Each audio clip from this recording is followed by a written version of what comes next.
Welcome back to the Leading Yourself podcast. Today, we're diving into a conversation that I think it's going to hit home for a lot of us. We're talking about the ways we hold ourselves back without even realizing. We all have big dreams, big goals, things that we want to achieve, but sometimes the biggest roadblock isn't our circumstances, our past, or even other people. It's us. We get in our own way with limiting beliefs, with excuses and habits that keeps us stuck.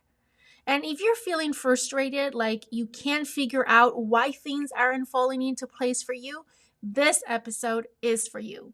I've been there. I've caught myself making excuses, doubting of my abilities, and playing small when I should be stepping up.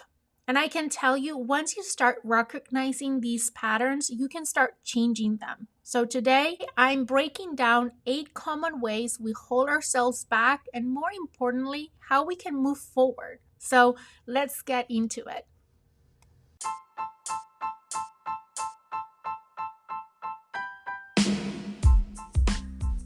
Welcome to the Leading Yourself podcast. This is your host, Carolina de Arriba.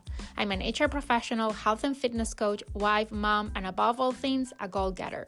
In this podcast, we're going to be digging into all things leadership, professional and career development, habits, and relationships. This is a podcast for those who want to become the best version of themselves. Those who have big dreams and are willing to embrace the journey and put in the work to achieve them.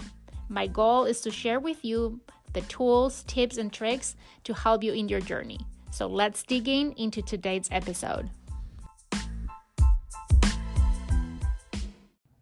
Today, we're talking about 8 ways that you're holding yourself back without even knowing it. And let me tell you that the content of today's podcast episode is a result of years of journaling. Yes, I've been holding myself back in all 8 ways that I'm going to share with you. I'm talking from experience today. But here's the thing. Over the years, through leveraging journaling, I've been able to identify these patterns. And now that I'm aware of these patterns, I can catch myself when I'm falling into them. And that is helping me not get stuck or not hold myself back as much as I did before. Of course, I work in progress. I'm not perfect.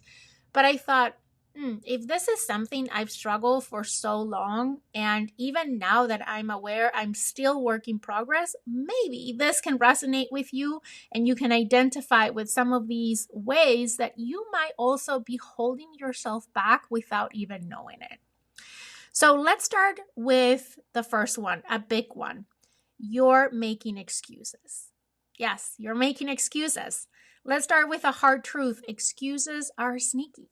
They disguise themselves as valid reasons, but more often than not, they're just roadblocks that we put in our own way. And I get it. Sometimes life is generally busy and hard and uncertain. But when you rely on excuses, you hand over control of your future to your circumstances instead of taking ownership. Let me share with you some of the common excuses that I've used and that I hear a lot of people use as well. I don't have time. I'm too old or I'm too young. I don't have enough experience. It's just not the right time. I'll start when I feel ready. Do they sound familiar? These excuses feel real. But more often than not, they're just ways we protect ourselves from discomfort, from failure, or from the fear of change. So let's break down the I don't have time excuse, because this is probably the number one excuse people make. And I want to challenge it right now. Think about the last time you said, I don't have time. Was it really true? Or was it just not a priority in the moment? The reality is we make time for the things that matter most to us. If something isn't getting done, it's usually because we literally don't have time. It's because we're choosing to prioritize something else. So let's do a quick exercise. I want you to think about or write down a goal or habit that you've been saying you don't have time for. Then I want you to track your time for a day or two. Where is it actually going? Ask yourself, if this goal truly mattered, could I create space for it? Let me give you an example. If you say you don't have time to work out, but you spend an hour scrolling on your phone before bed, that's a choice. The key is shifting from I don't have time to I'm choosing not to make this a priority right now. Another big one, I'm not ready yet. Let me tell you, if you're waiting to feel 100% ready before you start something big, you will never start. The truth is, most people don't feel ready when they begin. They take the leap before they fully feel confident. And confidence comes from taking action, not before you take action. Think about any major milestone in life. Were you ready for your first job? Were you ready to become a parent? Were you ready for every challenge you've ever faced? Probably not. But you figure it out as you went, right? So instead of waiting to be ready, ask yourself, what is the smallest step that I can take today? The goal isn't to be fearless, it's to take action despite the fear. Now, I want to be clear. Some excuses are valid. There are real limitations in life, financial struggles, health issues, family responsibilities. But even with those constraints, there's always something you can do. It might not be the big, perfect step that you had envisioned, but progress is progress. Here's a mindset shift that changed everything for me. Instead of focusing on what you can do, focus on what you can do. If you don't have time for an hour-long workout, can you move for 10 minutes? If you can't afford a career coach, can you start with free resources and networking? If you don't feel ready to launch a business, can you take one step? Researching, brainstorming, or testing an idea. Small actions lead to big change over time. Here is my challenge to you today. I want you to think of one excuse that's been holding you back. Write it down, look at it, and ask yourself, is it actually true? Or is it a fear in disguise? Then ask yourself, what would happen if I stop letting this excuse control me? What's the one small action I can take today to move past it? If you start questioning your excuses, you'll start breaking them down, and that's when real progress happens. So no more waiting, no more I'm not ready, no more I don't have time. Let's take back control starting today. Okay, the second way that you might be holding yourself back without knowing it is you're comparing yourself with others. Let's be real. Comparison is one of the easiest ways to drain your confidence and your motivation. It happens so naturally. We scroll through social media, see someone with a perfect career, perfect relationship, or perfect body, and suddenly we feel behind, inadequate, or like we're not doing enough. But here's the thing, comparison is a trap. It distracts us from our own journey, makes us feel like we're failing or falling behind when we're not, and often sets unrealistic expectations for ourselves. Let's talk about why we compare ourselves to others. Comparison is wired into us. It's part of human nature. Back in ancient times, it was a survival mechanism. Our ancestors compared themselves to others to assess threats and figure out where they stood in their social groups. But in today's world, this instinct can work against us. Instead of helping us survive, it can make us feel like we're falling behind or not measuring up. And with social media, it's worse than ever. We have constant access to curated highlights of other people's lives, which makes it easy to feel like everyone else is ahead of us. Comparing yourself to others might seem harmless, but it can seriously hold you back in multiple ways. Let's break them down. First of all, it lowers your self-worth. When you compare yourself to someone who seems to have everything figured out, it's easy to feel like you're not good enough. You start questioning your progress, your talents, and even your worth. But here's the truth: your value isn't determined by how you measure up to someone else. The second way is it creates unrealistic expectations. When we compare, we often compare our behind the scenes to someone else's highlight reels. We don't see their struggles, their failures, or the years of hard work they put in. We just see the polished result and assume that they got there effortlessly. This sets impossible standards that can't make us feel like we're never going to be enough. The third way, it distracts you from your own journey. The more you focus on someone else's success, the less energy you have to focus on your own. Instead of working on your own growth, you're spending time worrying about someone else's. And guess what? That person you're comparing yourself to, they're probably comparing themselves to someone else too and feeling the same way you are feeling right now.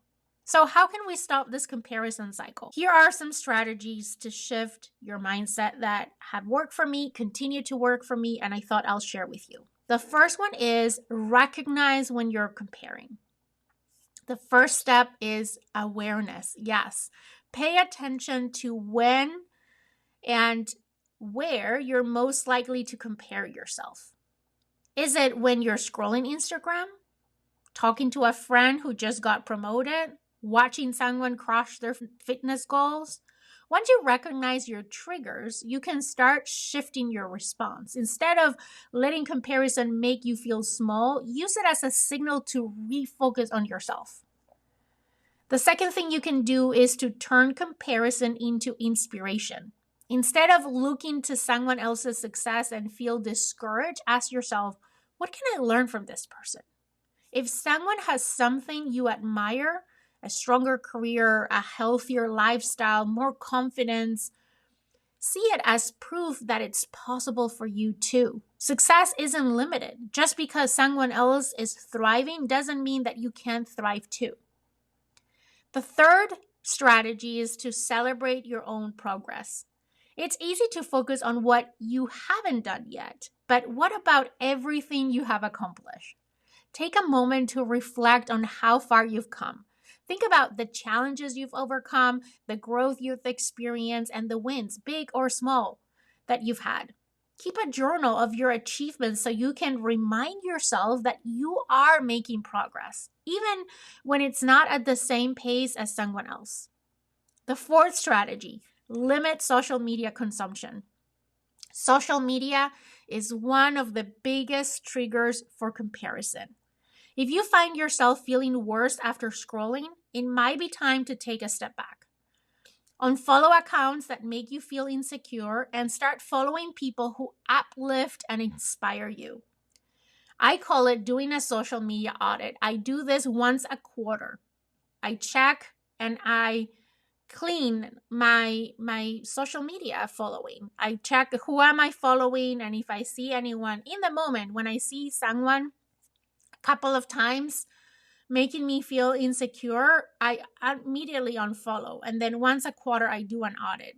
And I'm constantly unfollowing accounts that maybe at one point were inspiring me, but over time, they start to feed this comparison that is not serving me in any way.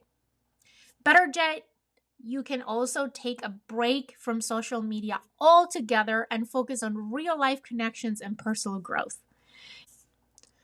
The fifth strategy, and the last one I have for you today, focus on your own lane. Imagine you're running a race. If you keep looking at the people next to you, you'll slow down and lose focus. But if you stay in your lane and concentrate on your own progress, you'll go much further. Your journey is yours alone. It doesn't matter if someone else got there faster or in a different way. What matters is that you're moving forward. So here's my challenge for you today. I want you to think of one area in your life where you tend to compare yourself to others. It could be your career, your fitness, your relationships, anything. Now ask yourself, is this comparison helping or hurting me? And what is one thing I can do today to focus on my own growth instead and my own progress?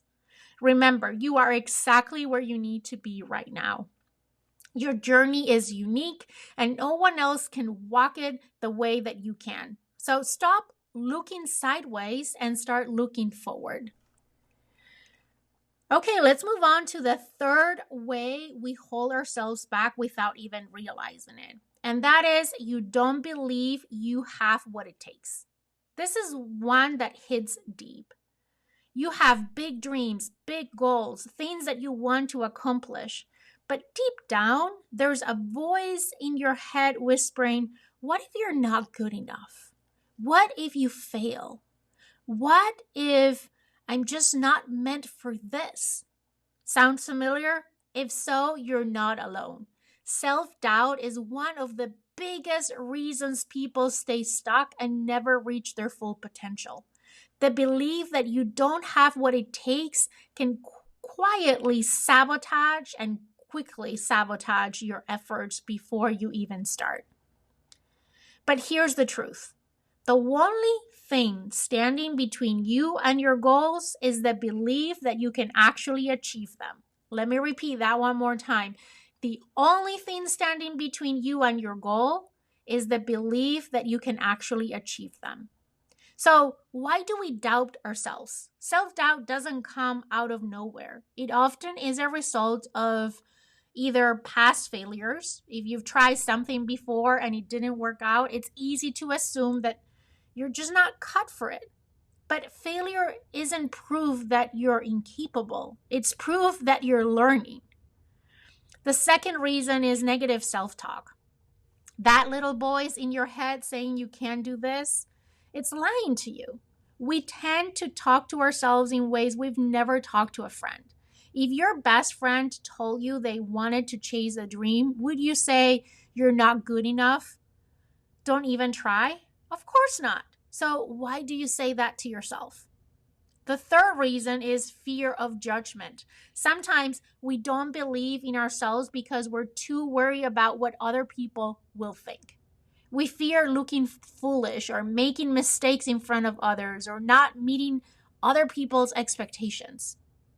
The fourth reason is perfectionism. If you feel like you have to be 100% ready, skilled, and everything should be perfect before you even begin, you'll never start. And no one starts as an expert. You become great by taking action, by falling, by learning, and by trying again and again. So, how is this belief holding us back? When you don't believe you have what it takes, you subconsciously play it safe. You stick to what you know instead of taking the risk that leads to growth. You procrastinate. Instead of starting, you keep planning, researching, and waiting for, quote unquote, the right time. You give up too soon. You might start something but quit the moment it gets hard because deep down, you don't believe success is possible for you. And you end up sabotaging yourselves. You might not even realize it, but self-doubt can make you unknowingly avoid opportunities or shrink back when you would be stepping up. All of these keeps you stuck. So how can we start believing in ourselves? Do you know the good news is that this belief isn't set in stone. You can rewire your mindset and start believing in yourself, and here's how. Number one, challenge your inner critic. The next time that you catch yourself thinking, I don't have what it takes, pause and ask, is this actually true? Chances are it's just a story you've been telling yourself. Instead of assuming you're not capable, look for evidence that proves otherwise.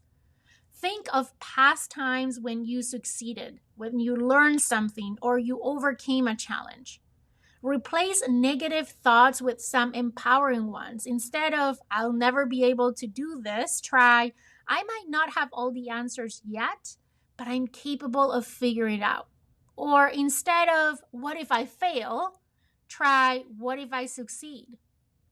The second thing, take small, bold actions. Confidence isn't something you magically wake up with. It's something that you build through action. If you don't believe in yourself, start proving to yourself that you can take action, even if it's small. Pick one step towards your goal and just do it. Maybe it's sending an email, signing up for a class, or having a conversation that you've been avoiding. Each small step you take builds momentum. And the more action you take, the more confident that you feel. 3, surround yourself with the right people. If you're constantly around people who doubt you, who criticize you, or make you feel small, it's going to be really hard to believe in yourself. You need to seek out people who lift you up, who encourage you, and who reminds you of your potential. Whether it's a mentor, a supportive friend, or an inspiring community, surround yourself with people who believe in you even when you don't believe in yourself yet.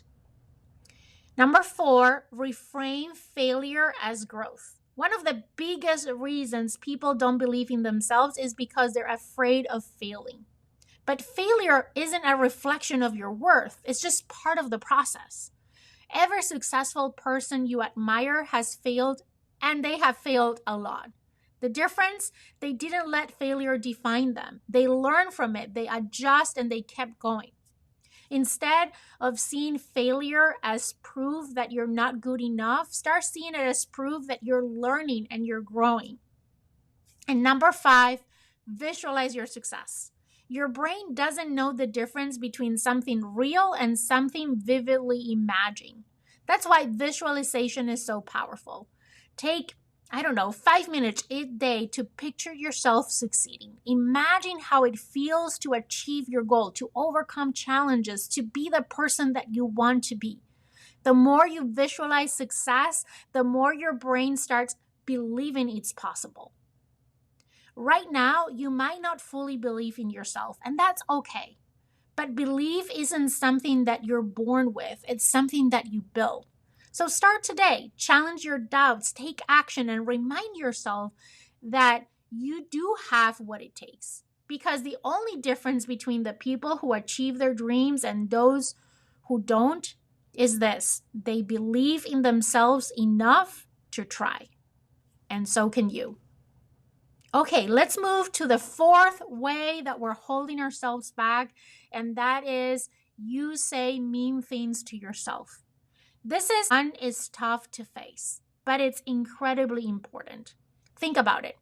If you had a friend who constantly put themselves down, who called themselves stupid or incapable, or who said things like, "I'm never going to be good enough," what would you say to them? You'd probably be quickly to reassure them, remind them of their strength, and encourage them to be kinder to themselves. So why it's so hard to do that for yourself?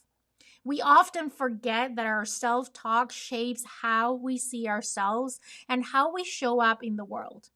If you're constantly putting yourself down, even in small ways, it's going to affect your mindset, your actions, and ultimately your success.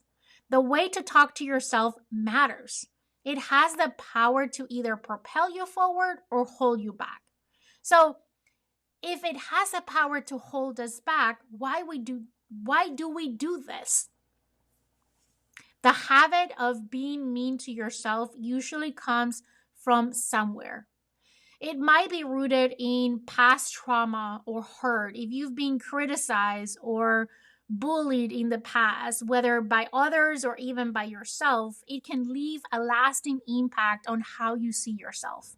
Negative experiences may create patterns of self-criticism that feel normal, even if they're not healthy. The second reason is perfectionism. If you set incredibly high standards for yourself, and I mean perfection, then anything less than perfect can feel like failure.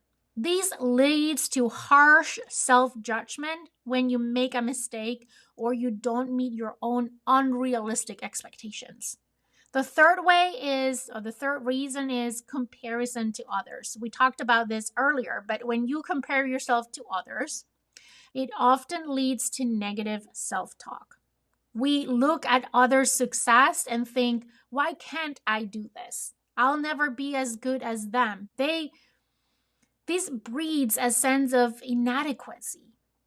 The fourth reason is fear of disappointment. Sometimes we push ourselves too hard because we don't want to disappoint others. And when we inevitably don't meet those expectations, we end up disappointed in ourselves. And the fifth reason is cultural or social influences. Society often teaches us to be critical of ourselves, especially when it comes to appearance, success, or achievement. These influences can reinforce feelings of not being good enough or the needing to be perfect. No matter where it comes from, the inner voice is keeping you stuck. It's stopping you from embracing your worth and moving towards the life that you truly want. When you engage in harsh self talk, you're essentially telling yourself that you're not capable, not worthy, or not enough. And over time, this kind of thinking can erode your confidence. If you tell yourself that you can't do something enough times, eventually you'll start to believe it. The more negative self talk you engage in, the less confidence you have in your abilities. It can also create a self fulfilling prophecy. Negative thoughts can often lead to inaction or failure. For example, if you think, I'm terrible at this, you might avoid even trying, or you will give up too soon, which will confirm your initial belief. It can also stop you from seizing opportunities. If you think, I'm not good enough for that role, you'll never go after the job you want, or you'll never apply for the opportunity. This keeps you stuck in a cycle of missed chances. It can also keep you in a fixed mindset. A fixed mindset means believing that your abilities are set and that you can improve. Negative self talk feeds into this mindset, making it harder to grow or embrace challenges. It can also affect your relationships. If you don't believe in yourself, it can affect how you interact with others. You might downplay your achievements, hesitate to speak up, or feel like you don't deserve the recognition you receive. In the end, your words matter. If you're constantly berating yourself, you're telling your mind that you're not enough, and that will always hold you back. So, let's talk about how to shift this pattern of negative self-talk. Changing the way that you speak to yourself is not easy, but it's absolutely necessary if you want to grow, if you want to be successful, if you want to show up as your best self. And here's how you start. First step is to actually notice what you're saying to yourself. Throughout the day, pay attention to that inner dialogue. Are you saying things like, I'm terrible at this, I don't deserve success, I'm not worthy of love or respect? Awareness is key because you can't change what you don't recognize. Once you notice how often you're being hard on yourself, you can begin to challenge those thoughts. That leads to step number 2, which is replace negative thoughts with compassionate ones. When you catch yourself being mean to yourself, replace those thoughts with more compassionate ones. Instead of saying, I'm not good enough, maybe you can try, I'm doing my best, and that's enough. Or instead of saying to yourself, I always mess up, try, I'm learning and improving every step that I take. Or instead of saying, I'll never succeed, try, success takes time and I'm making progress. Being kind to yourself, it's a practice. And the more that you do it, the more natural that it will become. Step number 3, or strategy number 3, is to practice self-compassion. Imagine that you're speaking to a friend who's struggling with the same issue. You will probably say things like, you're doing great. I'm proud of you showing up. It's okay to make mistakes. That's how we learn. Start treating yourself the same way. Speak to yourself with the same care, kindness, and encouragement that you would to someone that you love. Another strategy is affirmations and positive statements.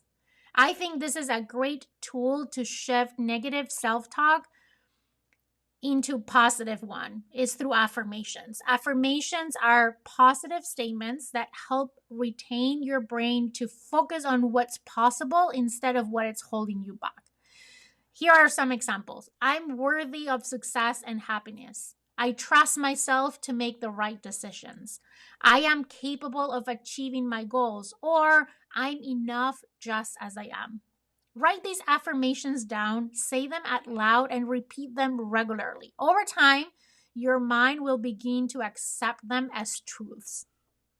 And my last thought here, be patient with yourself.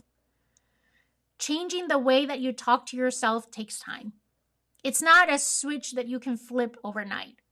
Be patient with yourself. Celebrate the small wins along the way, and remember that you're building a new habit. The goal isn't to stop negative thoughts entirely. That's actually unrealistic. It's about being able to counter them with more empowering, loving thoughts. The hardest critic you'll ever face is the one inside your own head. But the good news is that you can be the one to change that narrative.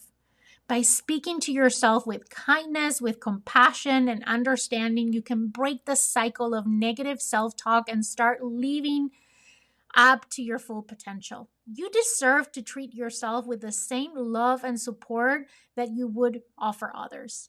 Start being your biggest cheerleader, not your worst enemy. You're capable, you're worthy, and you are enough. Never forget that. Okay, I think you can tell I have lots of experience holding myself back. I didn't realize this episode was going to turn this long. We're right now halfway through the 8 ways you're holding yourself back without knowing it. So I think we're going to take a pause and continue next week. But before, let's revisit the first 4 ways that you might be holding yourself back without realizing it. We talk about number 1, you're making excuses. Excuses are sneaky. They're disguised themselves as valid reasons, but more often than not, they're just roadblocks we put on our own way. Number 2, we talk about comparing ourselves with others. Number 3, you don't believe you have what it takes. And number 4, we just cover, you say mean things to yourself. If you can relate to any of these, I would love to hear. Please DM me and tell me which one is the one that now that you're here about it, you realize, oh yes, I'm guilty of doing this, and this has been holding me back without me even realizing it. I would love to hear from you. And I can't wait to talk to you again next week because we have 4 more ways that we all hold ourselves back without realizing it. And I can't wait to continue this conversation next week. So I hope you have an amazing week ahead, and I'll see you here next week for part 2 of this topic. Have a great week.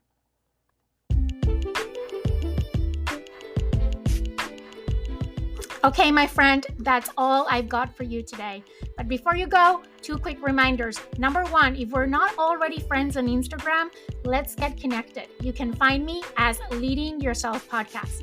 Number 2, make sure you're subscribed to the podcast so you never miss an episode. Thank you so much for joining me today. I am incredibly grateful that you're in this journey with me. I want to leave you with one last thought. I want to remind you that you're destined for more and that every step that you take brings you closer to becoming that best version of yourself. Embrace each day as a chance to learn, grow, and chase your dreams.